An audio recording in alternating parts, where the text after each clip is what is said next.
আসসালামু আলাইকুম। আমি ডাক্তার জাফরুল হক, উত্তর যাত্রাবাড়ি ৪ নম্বর গেট, ঢাকা, বাংলাদেশ থেকে। আজ ২৪শে জুন ২০২৫। আমার আজকে একটা স্ট্রোকের পেশেন্ট, যার নাম হলো আলামিন।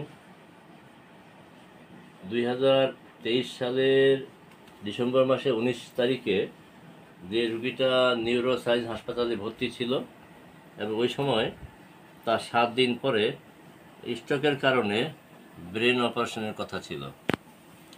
তো সেই পেশেন্টের এক ভাই, উনি মাদ্রাসায় ইমামতি করে। আচ্ছা, যাই হোক, সেই ভাই তার এক বন্ধু আরেক রমেশ হুজুরের সাথে আমার সন্ধান পেয়ে আমার কাছে আসে, এবং আমি ৭ দিনের ওষুধ দিই। যদি আমি বলি যে ওষুধ কাজ করে, তাহলে ৭ দিনের মধ্যেই বোঝা যাবে, অপারেশন নাও লাগতে পারে। যাই হোক, ওষুধ খাওয়ার পরে তার সেই সমস্যা, ব্রেনে যে হ্যামারেজ, মাথা ব্যথা, সেটা ভালো হয়, এবং তারপর থেকে তার অপারেশন লাগেন, সে সুস্থ।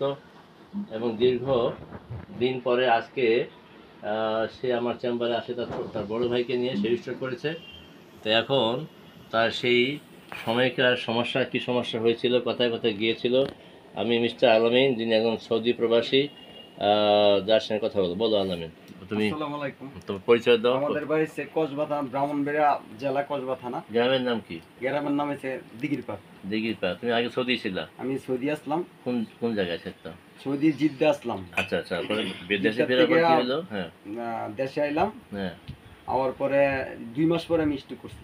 কিভাবে স্ট্রোক হইলো? স্ট্রোক কিভাবে স্ট্রোক করছি, আমার জ্বর আছে, জ্বরের থেকে একটু কাজ করছিলাম, পরিশ্রমের কাজ করছিলাম। তারপর থেকে আমি স্ট্রোক হওয়ার পর সমস্যাটা কি হয়েছিল?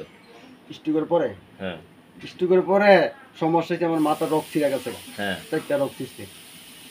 4টা রক্ত ছিঁড়া আমার রক্ত ইয়ে হয়ে গেছে পুরো। কেমনে বুঝলো এটা? ব্যথা করে, হ্যাঁ। পুরো মাথা ব্যথা। তারপর কোথায় গেল? তারপরে আমার লয়ে গেছে আমাদের কসবা হাসপাতালে। আর কাছে কাছে কসবা হাসপাতালে নিচে পরে ওখানে ডাক্তারে আমার রাহে নাই, এখান থেকে ট্রান্সফার করছে সাথে সাথে কুমিল্লা সদর হাসপাতালে। সদর হাসপাতালে একদিন এক রাত রাখিয়া পরে আবার ট্রান্সফার করছে ঢাকা আগারগাঁও নিউরোসাই হাসপাতালে। হাসপাতালে।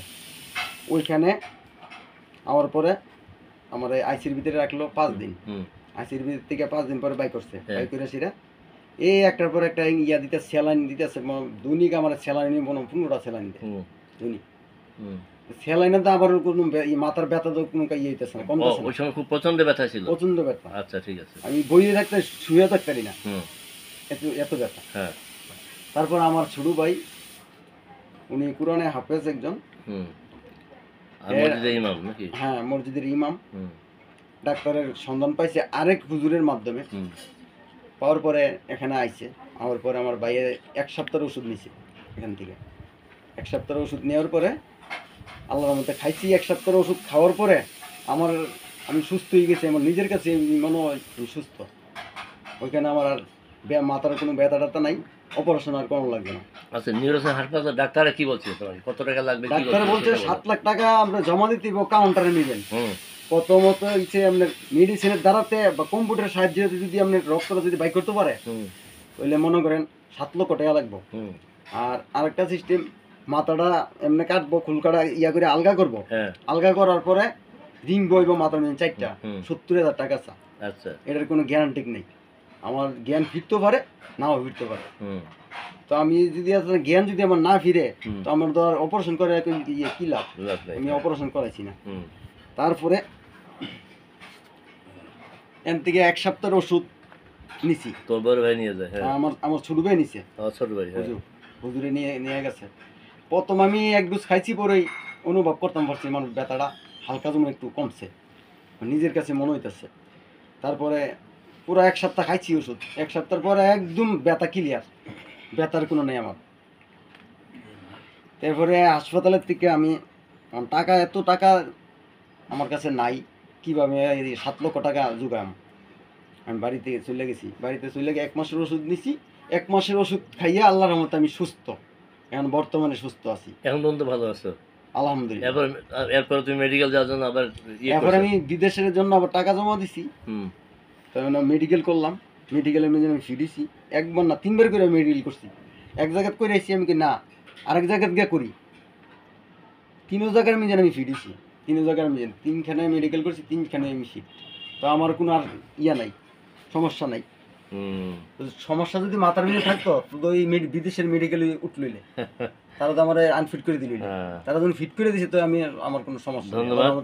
তাহলে তোমার ওই যে আমার রিপোর্টগুলো বাড়ির বাসায় আছে, আনা হয়নি তাই না?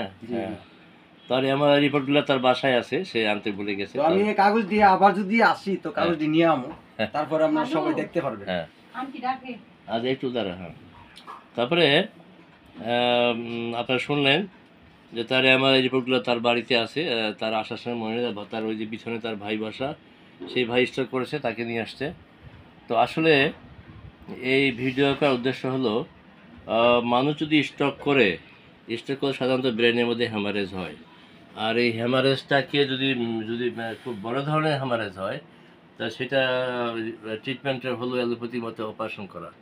তো অপারেশন ছাড়াই ব্রেনের যে রক্ত সেটা হোমিওপ্যাথির সাথে শোষণ করতে পারে, এরকম অনেক উদাহরণ আছে। তার মধ্যে আমার অনেক রুগী ভালো হয়েছে, তার মধ্যে এই আলামিন আরও একটা রুগী, যেটা আজকে ভিডিও করা হলো। আজকে হলো 24শে জুন 2025। আর তাকে ওষুধ দেওয়া হয়েছিল 19শে ডিসেম্বর 2023 সাল। তো সে সুস্থ হওয়ার পরে যখন সে আমার চেম্বারে আসে আমাকে বলে, আমি আলামিন। কোন আলামিন? তো ওই যে আমি নিউরোসার্জন হাসপাতালে ভর্তি ছিলাম, আমার অপারেশনের কথা ছিল, আপনার ওষুধ খাওয়ার পরে এই ওষুধের ওসিলা আল্লাহ আমাকে ভালো করেছে, আমার আর অপারেশন লাগে নাই। তো আল্লাহর কাছে কোটি কোটি শুকরিয়া। আলামিনকে আল্লাহ আরও সুস্থতা দান করুক, সে ভালো থাক, এবং তার ভাইকে সে নিয়ে আসছে, আশা করে সেও দ্রুত সুস্থ হবে।